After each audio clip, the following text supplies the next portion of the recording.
Vamos falar sobre o Paulinho da Força, né? Depois de disparar contra o presidente Lula nas redes sociais, o presidente nacional do Solidariedade subiu ainda mais o tom em relação ao governo. Vamos ouvir. A caristia voltou. Lembra na última eleição que o Lula disse que nós íamos comer picanha todos os dias? Dá uma olhada no preço dessa picanha aí e vê se dá para comer pelo menos uma vez por mês. Olha o preço do café, olha a situação, não dá nem para tomar mais um cafezinho. Ô Lula, nem café a gente pode tomar mais? Eu não quero mais nem falar aqui do preço do arroz, do feijão, da gasolina. Ô Lula, presidente é você, não dá para pôr a culpa no povo. O povo não é bobo. Você que pensa que o povo é bobo. As pessoas estão percebendo. A culpa da inflação é do presidente da República. Você que foi eleito. Se tá ruim, demite o teu ministro da Fazenda. Manda o Fernando Haddad embora e põe alguém que possa tocar a economia. Você pensa que a economia tá boa? Vai no mercado, vai lá ver o preço do alimento, vai ver se as pessoas conseguem comprar. Não dá para continuar assim. A caristia voltou, preços subiram e o governo achando que todo mundo é bobo e pondo culpa no povo brasileiro.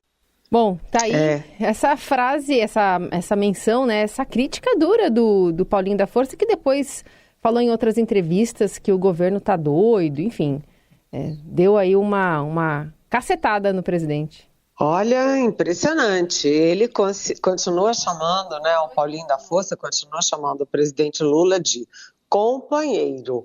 Mas que companheiro, hein? Já houve momentos de companheiros mais dóceis, mais amigáveis, mas o fato é que o Paulinho da Força é presidente do Solidariedade, o Solidariedade que foi o primeiro partido ali do Centrão, mais à direita, que apoiou a candidatura do presidente Lula em 2022, né? E o Paulinho da Força está reagindo ao quê? Será que ele está realmente preocupado com o preço da picanha e do café? Na verdade, o Solidariedade foi o primeiro partido do Centrão ali, daquela centro-direita que apoiou o Lula, mas ficou de fora da primeira composição ministerial do governo Lula. Né, até partidos mais à direita ainda, mais próximos do Bolsonaro, tiveram cargos, e o Solidariedade não. E agora tem uma reforma ministerial e ninguém fala, muito menos o Lula, de pôr alguém do Solidariedade. Então vocês viram que vida de presidente da República também não é fácil, né? É cobertor curto e todo mundo reclamando. Então esse discurso do Paulinho da Força é muito forte, né? Ele, inclusive, sugere a demissão do principal ministro do governo, que é o ministro da Fazenda, Fernando Haddad, e ele está mostrando que essa gente toda não está aí para brincadeira. O Lula está sob intensa pressão. Agora é a pressão de fora, via Trump, né, Donald Trump, presidente dos Estados Unidos, e uma pressão de dentro, porque isso significa que a vida não está nada fácil no Congresso e tem muita coisa para provar. Né, ontem mesmo, o Fernando Haddad foi levar para o presidente do Senado, o senador Davi Alcolumbre, aquela mesma lista de 25 prioridades da área econômica que ele já tinha levado para o presidente da Câmara, o Hugo Mota. E, se os partidos estão tão irritados com o presidente, como aprovar tudo isso? E como você disse, Carol, o Paulinho da Força não é o primeiro, ele é o quarto presidente de partido que reclama, assim, duramente do governo. Quem abriu a fila foi o Gilberto Kassab, do PSD, que, diferentemente do Solidariedade, tem 3 ministérios. E aí o Kassab bateu feio, depois tentou dar uma recuada, mas o estrago já estava feito. Além dele, né, além de Paulinho da Força e do Gilberto Kassab, tem também o Marcos Pereira, do Republicanos, e o Ciro Nogueira, do PP. Lembrando que na reforma ministerial, né, o governo deixa vazar que está de olho em quadros exatamente do quê? Do Republicanos e do PP, que são partidos identificados com o bolsonarismo, né, e que o governo quer puxar para o lado dele, porque apesar da ligação com o bolsonarismo, os dois partidos são de direita, se dizem do centrão, mas são de direita e têm aprovado medidas lançadas pelo governo. Tem dado até um bolo grande de votos para o governo no Congresso. Então, olha, realmente a vida do Lula em 2025 não está nada fácil. Tudo bem, e aí é um sindicalista ainda, né? Quer dizer, agora não mais, é mais deputado, né? Mas historicamente Paulinho já teve idas e vindas com o Lula. Já foi contra, já foi a favor, voltou a ser contra, agora voltou a ser a favor e agora voltou a ser contra. Enfim, não sei se a ordem é essa, mas é muita ida e vinda. Pois é, agora, Heisen, você trouxe uma questão importante, muito importante, que é o seguinte: o Paulinho da Força não é só presidente de Solidariedade, ele é presidente. Por que ele é Paulinho da Força? Porque ele é o grande líder da Força Sindical. Isso. E a gente lembra que a grande base histórica do PT e do Lula é a base sindical. É isso aí.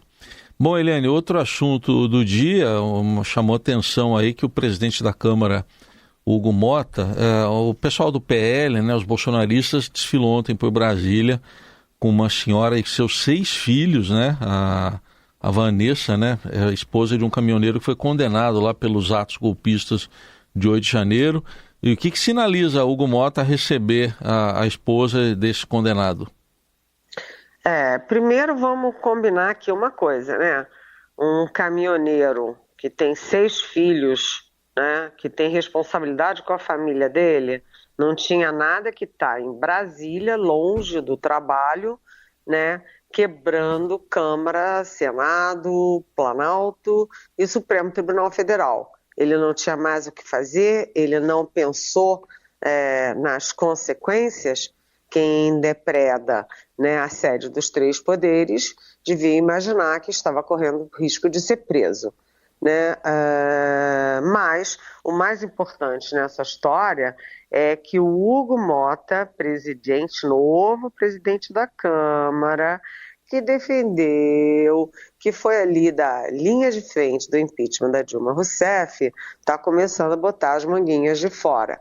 Ele, que teve apoio do Lula, apoio do PT, né? Aliás, do PT até o PL para ser eleito presidente da Câmara, ele já surpreendeu e preocupou o governo, né, e o próprio Lula ao dizer: olha, 8 de janeiro não foi golpe, não.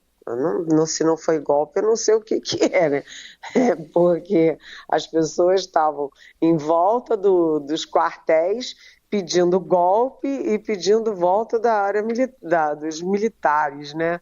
Foram para a esplanada dos ministérios contando com tanques na rua em defesa deles, né? E aquilo não era golpe? Como disse o ministro Gilmar Mendes, não era um domingo no parque, né? Isso é uma questão. A outra questão é a seguinte: agora, se o Hugo Motta diz que não era golpe e agora recebe a família, recebe o PL bolsonarista e faz fotos e faz salameleques, ele pode estar sinalizando para o Supremo Tribunal Federal e para o próprio presidente Lula e para o governo que pode, em algum momento, facilitar a anistia para os golpistas, os criminosos de 8 de janeiro. Então, gente, eu acabei de falar dos presidentes de partidos e agora a gente está falando do presidente da Câmara que tem a caneta mágica na mão. O que é a caneta mágica? É a única caneta que tem o poder de abrir um processo de impeachment contra presidentes da República. Muito bem, Eliane Cantanhede, que está conversando conosco agora, de olho nessas taxações. O Brasil está estudando, né, como vai responder a essa taxação de 25% dos Estados Unidos sobre importações de aço e alumínio. O governo Lula ainda está tentando evitar um embate direto. Ontem a gente ouviu o ministro da Fazenda, Fernando Haddad, dizendo que não é uma decisão contra o Brasil, que é mais genérica. que a economia global está passando, está perdendo, né, com essa desglobalização, as entidades do setor também falando um pouco, mas pelo que se entende é que o governo está sendo muito cauteloso, né, para responder com uma retaliação, por exemplo. Se a gente tivesse na coluna do nosso Robson Morelli aqui, Eliane, no futebol, a gente poderia usar, por exemplo, uma frase que o Tite sempre, né, tinha ali na manga quando era muito pressionado, que era... Calma. Respeito. Sim. Que era calma, né? Com calma aí para a gente responder. O Brasil está adotando mais ou menos essa política? É aquela história, né? No primeiro momento, o presidente Lula cantou de galo, né? Se tiver taxação aqui no Brasil, vai ter reciprocidade. É simples assim, eles taxam produtos brasileiros, a gente taxa produtos americanos. Isso foi no primeiro momento, porque depois, né, quando a gente vê o tamanho do adversário, você dá um passinho atrás e é melhor... Primeiro, olhar bem o tamanho do adversário, olhar bem o risco que você está correndo. E terceiro, pensar os prejuízos que você pode ter, né? Então, o governo do presidente Lula está centrando as reações do ponto de vista diplomático, ou seja, no Itamaraty, e particularmente no Ministério do Desenvolvimento e do Comércio Exterior, onde o ministro é o Geraldo Alckmin, que é o vice-presidente da República, que está sempre em contato com o Haddad, porque primeira providência é você rastrear, né, todos os efeitos que vêm dessa decisão do Trump. Né? O que vai atingir? Vai atingir, por exemplo, emprego, vai atingir, por exemplo, vários setores, vai atingir serviços, deve atingir o dólar, enfim, tem várias consequências. E antes de reagir, é preciso ver também como é que os outros países muito atingidos estão reagindo, principalmente o Canadá, que é o maior exportador, o maior fornecedor de aço e alumínio para os Estados Unidos, né? E também o México, que é o terceiro maior, o Brasil é o segundo. Então está todo mundo cauteloso. E o Brasil não está o governo Lula não está sozinho, porque o governo Lula está fazendo uma aliança com a Confederação Nacional da Indústria, CNI, e o presidente dessa entidade, o Ricardo Alban, já disse que é preciso calma, que é preciso negociar, e por trás dessa movimentação toda cautelosa está também o histórico do Trump, que no primeiro governo do Lula também ameaçou com taxação, etc., parará, e depois negociou. O problema é que não é uma negociação que sai de graça, né? De qualquer jeito, né? Ou com taxação, ou com uma negociação, quem sai perdendo é o Brasil, né? Os Estados Unidos têm poder para impor condições ao Brasil. Então é uma situação delicada, não adianta reagir com o fígado, tem que reagir com pragmatismo. E o governo faz bem de, em vez de decidir sozinho, buscar os setores diretamente afetados por essa decisão. Ou seja, o Trump está mobilizando o mundo inteiro em torno dele, das ameaças dele e da loucura dele, né? É isso, vamos continuar acompanhando esse tema aí que ainda vai voltar ao noticiário. Eliane, queria que você falasse um pouquinho também da situação do ministro Wellington Dias. Por um lado, ele foi eleito para presidir o Conselho da Aliança Global contra a Fome e a Pobreza, que também é uma bandeira aí do presidente Lula, mas ele quis reajustar o valor do Bolsa Família e deu o que falar no governo isso, né? O Wellington Dias, né, ele foi para a Itália, ele está na Itália, onde também está a primeira-dama, a Janja Lula da Silva. Aliás, né, ontem saiu uma pesquisa Atlas dizendo que a rejeição à Janja deu um salto grande de 9 pontos e hoje bate em 58% de desaprovação a Janja no governo. Mas, enfim, a Janja que se bateu muito aqui na reunião do G20 no Brasil pela criação da Aliança Global de Combate à Fome e à Miséria. Ela também está na Itália, junto com Wellington Dias, e como a ideia foi do Brasil, como o Brasil é que articulou bem a criação dessa aliança, o Brasil, na verdade, conquistou o direito de ter essa vaga de presidente global do Conselho da Aliança contra a Fome e a Pobreza. E o Wellington Dias foi eleito. Ontem é o presidente, só que ele não está no momento nada bom. Porque além disso que você falou, né, Heisen, que é essa história? Numa entrevista para um órgão italiano de mídia, né, o Wellington Dias anunciou, sem combinar com o Palácio, ou seja, sem combinar com os adversários, que viria aí um aumento no valor do Bolsa Família e que esse aumento seria já a partir de março, ou seja, rapidinho. E aí, né, isso acende todos os sinais vermelhos. Por quê? Porque um dos principais problemas do governo, da economia brasileira, é exatamente a crise fiscal. E qualquer aumento no Bolsa Família tem um impacto fiscal muito grande.